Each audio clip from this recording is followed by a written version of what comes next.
Hi, Cat Floss. Live video coming up. What we're asking is Sue Gray? Is Sue Gray a traitor? Or is Sue Gray a naive, innocent lawyer that has no idea what is going on? Now, today we're going to be talking about, all right, it's telling me to turn some of these off, so let me turn off some of these. I'll turn that off. Right, I don't need that on. Right, what I'm saying is I'm going to talk about United Nations laws and New Zealand laws, Australian laws, English laws, all of our Anglo countries, and the laws that they are implementing and infusing into our countries without our knowledge, sneakily behind our backs. They're saying that they're open, but it's not. It's being done in the most sneaky, covert way. Now, United Nations laws are not binding, apparently, not binding. Actually, the United Nations has no power whatsoever in any country unless they're invited into that country, or if the country decides to implement the United Nations laws into their legal system. Now, in New Zealand and in all of our countries, that we must first of all give recognition to our New Zealand flag. Australia has their Australian flag. England has their Australian flag. When we fly this flag, now in New Zealand we've got another flag here that our New Zealand Maori love to have as well. The New Zealand Maori in 1834 were given a flag for their shipping by King George. And this is the flag here, which is 5 points and a white fimbriate. This part here is called the fimbriate. So this is very important to the New Zealand Maori people because they wrote their Declaration of Independence a year later, even though it was a scam, but still, it was still their Declaration of Independence asserting that the country of New Zealand belonged to them. So this is why they like to fly. They're not flying this flag, but we like to fly this flag. But in 1840, we also fly this flag. Now, both of these flags together recognise our subjects' rights of the New Zealand people under the 1688 Bill of Rights. Now, the 1688 Bill of Rights forbids, absolutely forbids, foreign governance. And so that is why we stand under Her Majesty, and we always recognise Her Majesty when making our videos, because Her Majesty is the protector of our 1688 Bill of Rights, and all our rights are in the 1688 Bill of Rights. They're not, these other rights that they're giving us called human's rights are extremely deceptive. Now that I was telling you, so thank you to the Queen, what I was telling you is that the United Nations has absolutely no power in any of our countries, and all of their laws, even if your country signs up to their laws, it's still not binding within your domestic law unless they can sneakily insert it into your laws. And the United Nations is the virus. They are the virus. They're inserting themselves into our laws and to give themselves power, because why can't they have power under the 1688 Bill of Rights that protects all Commonwealth countries? They have no power because in order to have power, they have to be voted in for a start. They have to have the mandate of the people, and the United Nations doesn't have it. So what they've done is piggybacked onto our New Zealand law. Now, I already just did a video on the, so we're talking about Sue Gray. And I'm just saying, Sue Gray, I'm exposing you. You can come back and challenge me if you want to, but I'm exposing you, Kate Floss, exposing Sue Gray for either the heinous traitor that she is, the heinous fucking traitor to our country of New Zealand, or the fucking dumb, fucking naive, I'm not allowed to say the words that I want to say. For her to be so thick would be a miracle, to be honest. Now, Sue Gray, for several years now, I am wondering, and this is just in my conspiracy theory, if she has exchanged her soul for the Prime Ministership of New Zealand. In my conspiracy theory, a lot of people think that she who has no name, that we know who she who has no name will go to work with the United Nations along with Helen Clark. And what I'm thinking in my conspiracy theory, with absolutely no foundation to it, is that Sue Gray is selling out New Zealand in exchange for her seat as the Prime Minister of New Zealand. So this is just speculation, and I'm just saying. Now, how I'm going to say it is that Sue Gray has been she's been taking cases since as far back as I know as 1993, starting with the Fisheries Act. Some of them I'm not going to do today, but I'm just only doing one thing that she's up to today. But in fact, she's been working for years instituting the 1990 Bill of Rights, which is repugnant to our 1688 Bill of Rights. Now, what you don't realise, and I'm just going to quickly tell you again, I will have a couple of minutes for review, is that in the 1990 Bill of Rights, in Section 19, it says that Section 19, no discrimination on the grounds of discrimination in the Race Relations Act. And then but this is the deception. The United Nations is not written into Section 19. Here's the deception.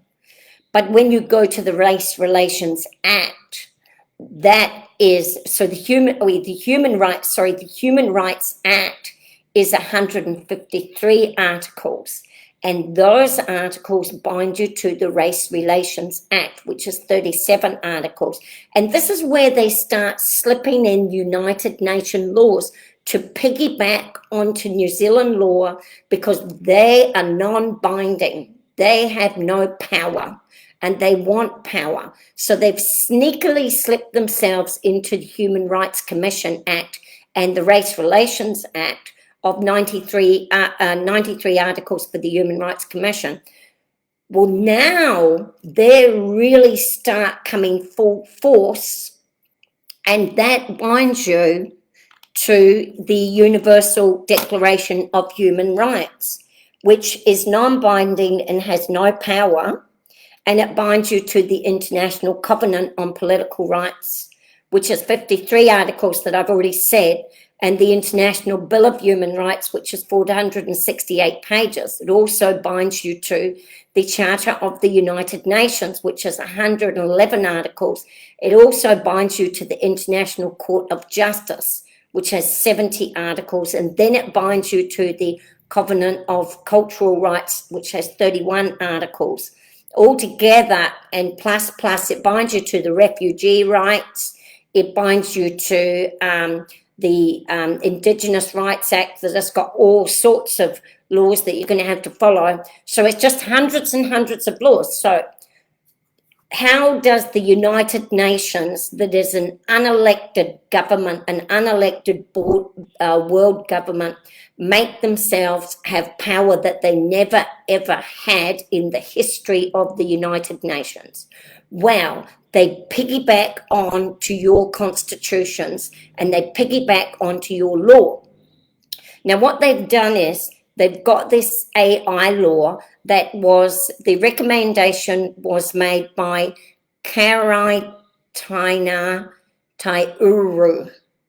He is the writer and the preparer of this AI law that they're going through the Maori, and they have sidestepped the Treaty of Waitangi. The Treaty of Waitangi binds New Zealand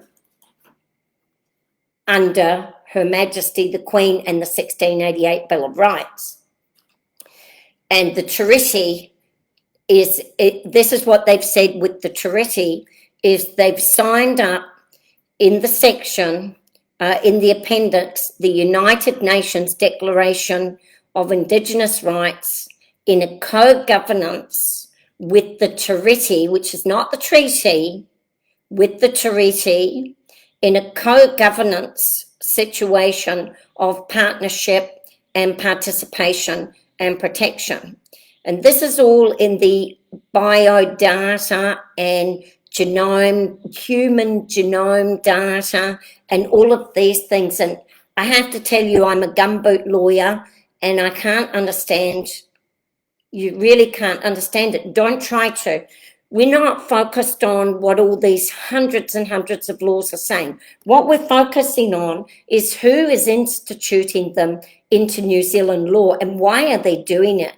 And do they have the consent of the people under the 1688 Bill of Rights that says they must have the mandate of the people to make all of their laws? And have they got the mandate of the people to institute hundreds upon hundreds of United Nations laws?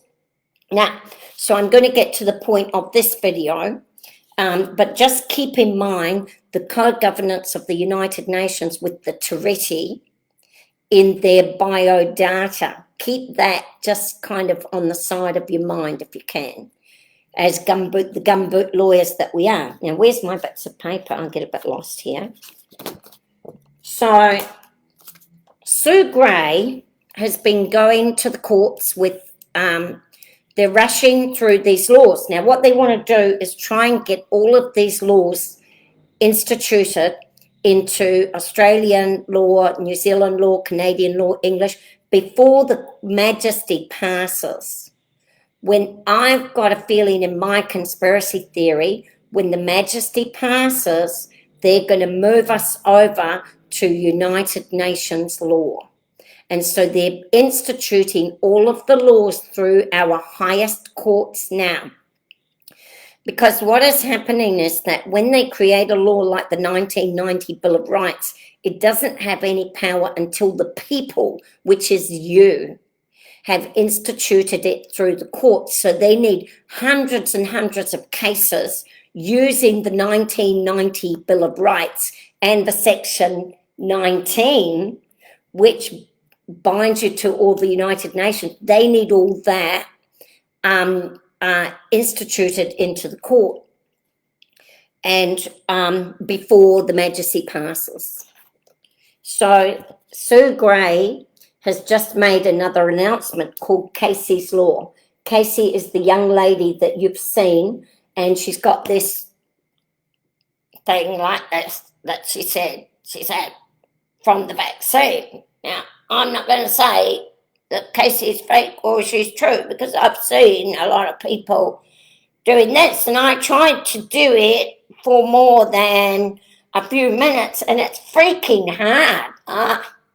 So God bless to Casey if it's God bless to Casey if it's true. But we've just got to still be careful of the people. I'll just turn some of these off because there's been thing on my YouTube. All right then, so I hope everyone can see. All right, so Sue Gray has come up with this thing called Casey's Law, and what she says in her announcement on the program was that people are not being told the information. Well, I'm calling you out, Sue Gray, because you aren't really telling people the information either, are you, mate? You ain't. Are you telling people that Section 19 of the 1990 New Zealand Not Bill of Rights is in fact a United Nations Bill of Rights that they've piggybacked onto the New Zealand people to get their laws to become binding? Have you told them that, Sue Gray, that Section 19 binds New Zealand people to hundreds and hundreds of United Nations laws? Have you told them that, Sue Gray? Well, no, you haven't. So are you giving the people all of the information? I think not. I think not. Now, defend yourself, woman. God help me. Now, my theory is that they are deliberately flooding our countries with human rights offences so that they can put as many of these cases through the courts as what they can. And that's what the lawyers are doing, putting through as many cases as they can. Now, Sue Gray announced to the world that because of her case to the High Court, that the government put an exemption to the jab, she calls it, an exemption under clause 7A to allow an exemption. Now, let me tell you something. There is no law that says you have to get a vaccine. There isn't one. And there was just a video from our lovely human rights, actually, I don't like human rights lawyers, but this one I quite like, Jan. And she said that if your job tells you that you have to get a vaccine, they have to give you that in writing. And what you should do is if you get fired from your job, what do you do? You get a copy of your 1688 Bill of Rights, which is in New Zealand law today. Under the 1688 Bill of Rights, you are protected by the no cruel and unusual punishment law. And taking away your job, that comes under cruel and unusual punishment. Nobody can force you to have a vaccine or a jab, and there has been no law to mandate it. There's been none. And all you have to do is say no. Now, these exemptions, they're asking for $100. And basically, when you go and get an exemption card, and you go flashing around your exemption card, do you know what? You make it harder for all of us, in my opinion. That's just Kate Floss's opinion. Because what you're saying is, yes, we should have this certificate to say if we've been vaccinated or we haven't. When we've got another group of people that are fighting and saying, we don't freaking need these papers to say that we've been vaccinated or not, or if we've got an exemption. So I'm saying, why would you pay $100 for an exemption? And why isn't Sue Gray telling you that? Why isn't she? So basically what she's saying to you is to follow all of their mad freaking laws. So I'm not trusting you, Sue Gray. Now she goes on in her video to say, this is what I really want you to listen to. She goes on in her video to say that you should align yourself with like-minded people. And she has recommended NZDSOS.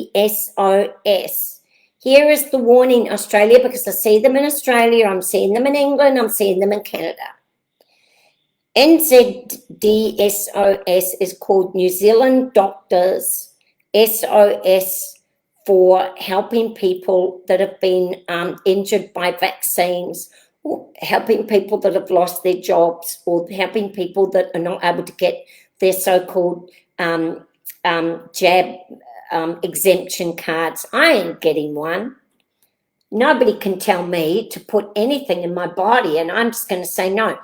Do you honestly think that they're going to hold you down and inject you with their products? Are they going to do that? That's what you want to force them to do. I don't think they will. I don't think they will. So I'm not believing most of their rubbish that they say. Usually I just turn the TV off. But anyway, what she says is, now, so I went to research NZDSOS, right? Stay focused, Kate Floss. I went to research NZDOS. How long have I been here? 80 minutes. We'll try and make it short.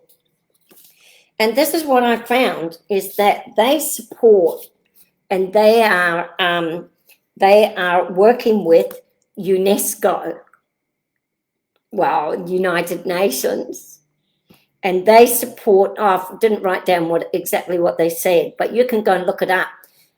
You go and look up nzdsos.com, and you go and see what it is they support. And just like Section 19 of the 1990 New Zealand Not Bill of Rights, it leads you to thousands of laws that you can't even get your head around. Don't even try. And they're trying to get instituted into, they've just taken a case into the court, taking UNESCO declaration of, this is called the Universal Human Declaration of Bioethics and Human Rights. So what they've basically done is piggybacked the Universal Declaration, they've piggybacked it onto a New Zealand law, which would be the 1990 New Zealand Bill of Rights. They'd piggyback it on there, and then they'd take that through the courts, and voila, suddenly the UNESCO Universal Human Declaration of Bioethics is now instituted into New Zealand law, and you didn't even know it. Now, I'm not going to tell you everything that's in there because it does take quite a bit of getting your head around, but all I'm going to say is that it basically says that you Anglo people, Anglo countries, Maori-Pians I call us, from the 1840 treaty, it says that you will be responsible for medicines and treatments for the undeveloped countries in the world. So they're basically, this Universal Human Declarations, even though it gives you one thing, it says that you have the right to consent to experimental medicines or not. Well, that comes under your 1688 Bill of Rights is what it comes under. And so that law, you've already got it. So you don't need it. But what they do, just like they did with the 1990 New Zealand Bill of Rights, is they slip in dozens of other laws into it. You get one law that you think, oh, that's good. And one of the things, the main thing, there's like 4 or 5 or 6 sections where it says that you as a people, I hope that's loud enough, that you as a people will be responsible, all developed countries will be responsible financially to pay for medical, for medicines and medical experiments and scientific research in undeveloped countries. So you figure out, I'm not going to go and explain it to you, but it's quite bad. And on top of that, they're saying that your country is going to be responsible. They want to have medicines and treatments to include alternative and traditional medicines. So this New Zealand doctors, actually, this is their agenda, because where is all their money? They're all invested in alternative medicines. And currently, alternative medicines are not paid for by the taxpayer. And what they want is they want you to pay for alternative medicines, and they want you to pay for alternative medicines in all undeveloped countries as well. So this is a really serious thing. While you're working 7 days a week and you can't even feed your kids and you're sleeping in the streets, they're taking what little bit of money that you have and doubling your taxes so that you can pay for all the undeveloped countries' alternative medicines, which they are all invested in. Well, I'm not going to mention he who has no name, but we all know who he who has no name is. So now, this piggybacking of laws. The UNESCO Universal Human Declaration of Bioethics and Rights, it binds you to all of those other rights that I just told you that the New Zealand 1990 not Bill of Rights binds you to, but it also binds you to the Universal here, another one. The Universal Declaration of Human Genome and Human Rights. So what they're basically saying is that they are going to own you, who you are, who your DNA. And they've slipped this in to the Maori AI law, Maori biodata law or something. You can imagine my distress trying to get around this because I'm not an educated person. And so I'm just doing my best, and I am a gumboot lawyer. So, and it would be impossible to get you to understand anyway. But that you remember that I just told you about that AI data law where they have put the treaty, which is not the Treaty of Waitangi, the treaty For our overseas people that don't know, the Treaty of Waitangi is the covenant with the New Zealand Maori and the New Zealand and the Anglo people, which is me. I'm Anglo people, and we made it. Our ancestors made a covenant in 1840 that we would work together to build a nation. But the condition was that all of our people that came from England, Germany, Scotland, Ireland, Britain, all of our people would be forever protected under the 1688 Bill of Rights. What they did in 1986, they created this, they found some old Maori text of it that had been pissed on through floods, through fires, through everything, and they reckoned it was an original document. But I'm very suspicious of that treaty. But under the treaty, they have removed Her Majesty, and they have removed the word subjects, and they have replaced it with the word Queen of Government. And they have replaced it with rights of citizenship rather than rights of British citizens. That's what they've done. So where am I going with this? So they called this treaty, is what they called it.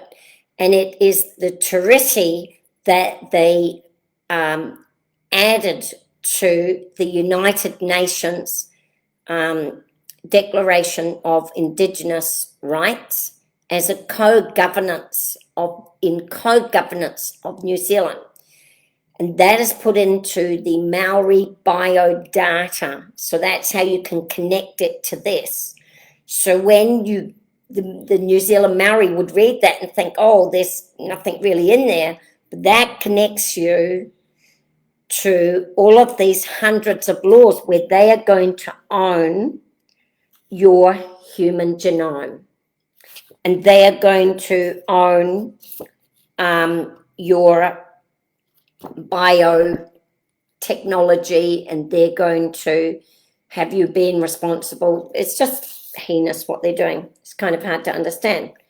Now, I'm just going to be the last bit here. There's 3 more minutes to the video. This is a very complicated video, so we'll finish it in a minute. But in 1993, now all these laws started being implemented in New Zealand and Australia and England between the years of 1974 through to 1986, the year, we can calculate it, the years of 1974 to 1986 were the years of dismantling all of our ancient laws and all of our ancient rights.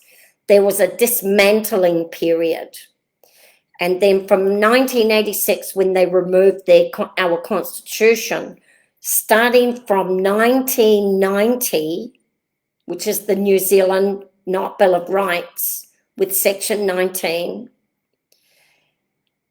starting from there, then the 1993 Electoral law, where they made significant changes, up to 2019, they starting from that time, and Sir Grey, and I'm going to show you later in other videos, has been an integral part of all of this. Through the LexisNexis laws, Sir Grey. Sir Grey, I know all about the American LexisNexis laws.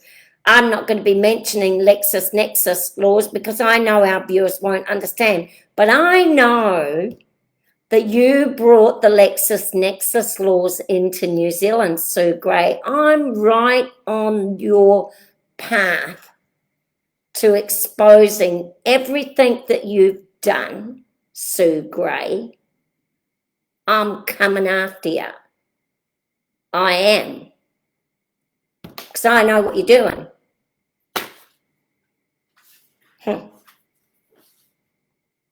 Although it's only in my Kate Floss conspiracy theory, Sue. Now in 1993, in New Zealand, they changed the New Zealand Electoral law in 1993 which is another law that is against the 1688 Bill of Rights, repugnant, and it is against the 1835 Whakaputanga, the original, which says that they would not allow foreign governance in New Zealand without their permission. And I don't think that our New Zealand Maori have given permission. I think they've been deceived. And I don't think that they understand how many thousands of laws from the United Nations have been instituted into New Zealand law. So I'm saying that they've been deceived. And so in 1993, they changed the electoral law to allow foreigners to govern in New Zealand Parliament. And since then, they have placed Iranians, Mexicans, Eritreans, Pacific Islanders, Israelis, every nation, they have placed them into New Zealand Parliament. Why did they place a Mexican who is, I mean, I don't know how old that Mexican is. I think he's barely 30 years old. And he is, and I'm just going to go a bit longer. They have placed him in Parliament. He was a ticket operator, never finished university. And this is in the, one of the things in the in the 1688 Bill of Rights. I'll just tell you, I'm just kind of going to sidestep.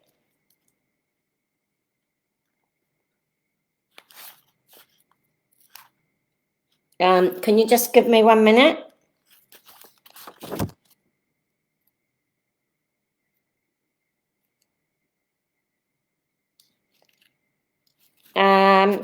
Where did I put it? Can't have find it now.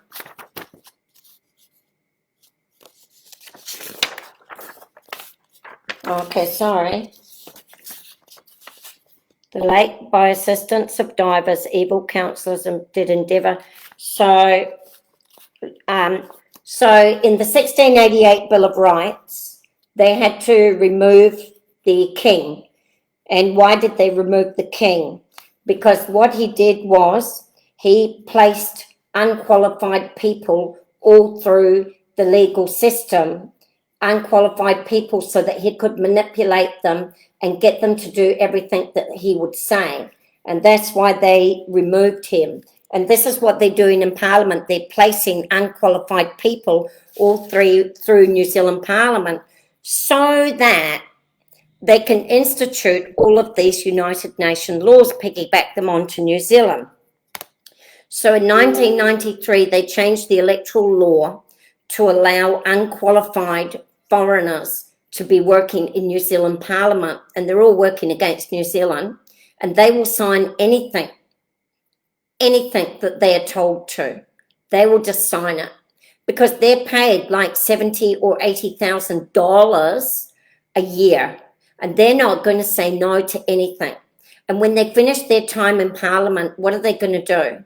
They're going to up and leave the country. They're going to go back to their countries with a full pension for the rest of their lives on the New Zealand taxpayer. So they're not going to work for New Zealand people. So what they have done is placed dozens of foreigners in our Parliament that are not fighting for New Zealand people. They don't even give a toss about New Zealand people. And this is exactly what they did in pre-1688. Now, they changed that law in 1993 in New Zealand, and in 1993, UNESCO, which has got the Universal Declaration of the Human Genome, and UNESCO, which has got the Universal Declaration of Human Bioethics, they also sent a letter to the Governor General of the United Nations requesting for the United Nations to create instruments. And this is what an instrument is. So the Queen under the 1688 Bill of Rights, she is the instrument of God to enforce our rights being upheld. So what does an instrument mean? An instrument is when they create a legally binding document that is enforceable, and it's legal and it's recorded. Now, the United Nations had never, pre-1993, have never been able to create these documents to be enforceable in our countries because they are non-binding and not mandated by the people. So in 1993, for the first time, under my understanding, the United Nations has begun creating legal instruments, which means legally binding documents that they are now instituting through our courts. And they've started instituting these from the years of 1990 through to 2021. Why are they rushing it through now? Because Her Majesty, bless her soul, is not going to be with us for much longer. And so they're getting ready to wipe out all of our laws that have protected us, including the Treaty of Waitangi, and replace us with all of the United Nations laws that they've piggybacked on. So I don't know what we're going to do, but I'm just encouraging all New Zealanders. Okay, so to make this simple for you people that are not well educated and don't really understand what's going on, what we need you to do is to use your 1688 Bill of Rights. We need you to use this. And we need you to use No Cruel and Unusual Punishment Law 1. You need to use It's Free Speech Law 2. And you need to use your right to bear arms 3. And there are other things in there that you can use. And it also has a piece in there that says that all ministers and police and government workers must follow this if you present it to them. By law, they must follow it. And so if your employer is making you have a jab or whatever, you can call him out on the cruel and unusual punishment ban by the 1688 Bill of Rights. You also need the Treaty of Waitangi, the original, on the 3rd article. The 3rd article, the preamble, makes all of the Anglo-Protestants protected under the 1688 Bill of Rights, and the 3rd article make all New Zealand Maori protected under the 1688 Bill of Rights. Now, the 1688 Bill of Rights has got no hidden laws. The only law it says is that the power is with the people under God, and the power is with them, and nobody can make any laws against you without the permission of the people.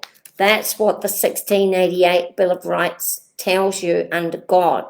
So I'm going to encourage you to print yourself a copy of the 1688 Bill of Rights.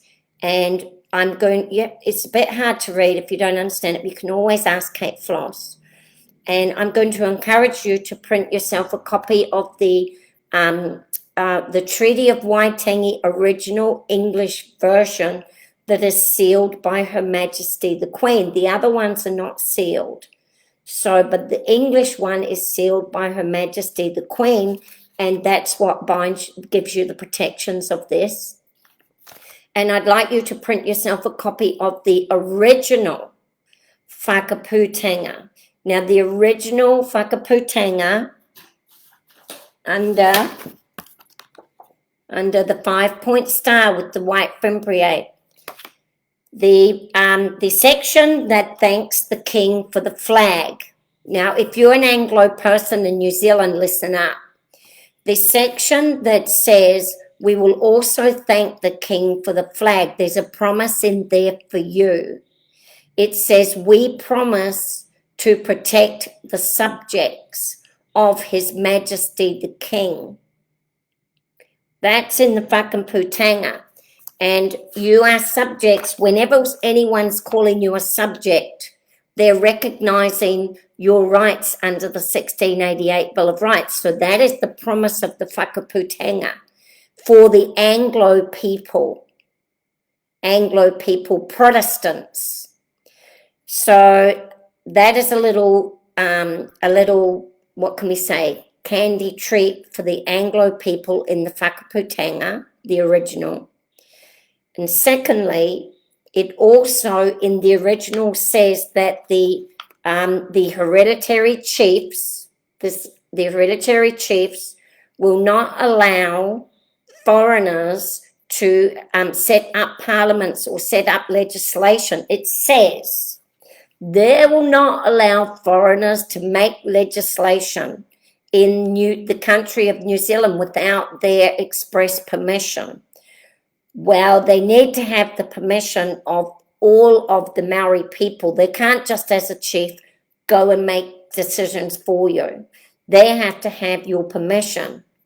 And that's why they're flying that fake flag around, because they need your sovereign permission. Don't give it to them. And so all these United Nations laws that they're piggybacking onto New Zealand law through lawyers like Sue Gray and through lawyers from the New Zealand Doctors SOS Association, some of them are innocent and some of them are not. These would all be illegal under the whakaputanga, according to the meaning of what the whakaputanga. So print yourself a copy of the 1688 Bill of Rights. Print yourself a copy of the New Zealand Treaty of Waitangi original English version. Print yourself a copy of the original English work version of the whakaputanga, and do not leave your house without them. Keep them with you at all times. And I'll be continuing to let you know of the laws that you can use in there, and they are your indubitable rights, and they can never, ever be taken away from you. That's it. From Kate Floss. From Kate Floss. Oh, I've got my two flags. So we've got our flags here that we stand by, and of course we uphold Her Majesty the Queen, not because it doesn't matter whether you love the Majesty or not. What is important is, why is Her Majesty there? As long as Her Majesty stands, the 1688 Bill of Rights can't be taken from you, as long as Her Majesty stands. But we don't know what's going to happen when Her Majesty leaves us. So we've all got to get ready, New Zealand people, for when the Majesty leaves us. What are we going to be left with? What are we going to... So we've got to get ready for this, and we're going to have to be on the ball. Kate Floss, signed out.